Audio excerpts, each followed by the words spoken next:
साल 1137। टिकरिट की एक शांत रात में एक बच्चे ने जन्म लिया।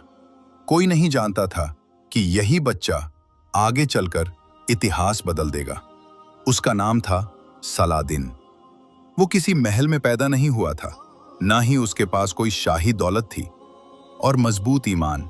बचपन से ही उसने तलवार चलाना सीखा, लेकिन उससे पहले उसने इंसानियत सीखी। वो जानता था कि असली ताकत दिल में होती है। जवानी आई और उसने जंग का रास्ता चुना। वो अपने चाचा शिरकू के साथ नूरुद्दीन की सेना में शामिल हो गया। शुरुआत में वो एक आम सैनिक था, लेकिन उसकी सोच उसे सबसे अलग बना रही थी।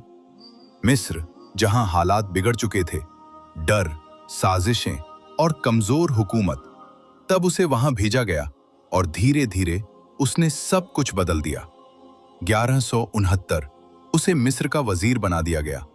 एक साधारण सैनिक अब एक शासक बन चुका था। फिर आया 1171, एक ऐसा फैसला जिसने इतिहास बदल दिया। उसने एक पुरानी खिलाफत को खत्म कर दिया और एक नई शुरुआत की।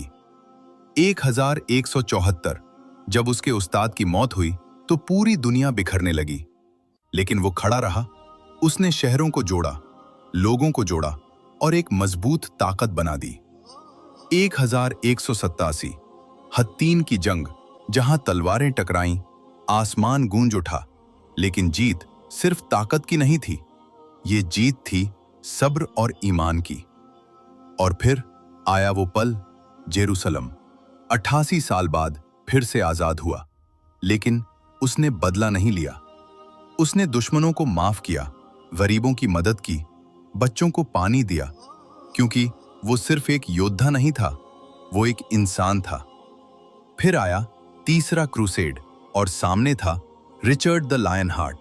दो महान योद्धा, दोनों दुश्मन, लेकिन दिल से एक दूसरे की इज्जत करते थे। कई जंग हुई, कई मुश्किलें आईं, लेकिन आखिरकार उन्होंने अमन का रास्ता चुना। 1192 एक समझौता हुआ, जहां जंग नहीं बल्कि इंसानियत जीती। फिर आया उसकी जिंदगी का आखिरी वक्त, दमेस्कस। जब लोग उसके पास पहुंचे तो उन्होंने देखा कि एक बादशाह के पास कुछ भी नहीं बचा था। उसने अपनी सारी दौलत गरीबों में बांट दी थी, यहां तक कि अपने जनाजे के लिए भी बहुत कम बचा था। आज भी दुनिया उसे याद करती है, क्योंकि ताकतवर वो नहीं जो जंग जीत जाए, बल्कि वो है जो जीतकर भी इंसानियत न छोड़े।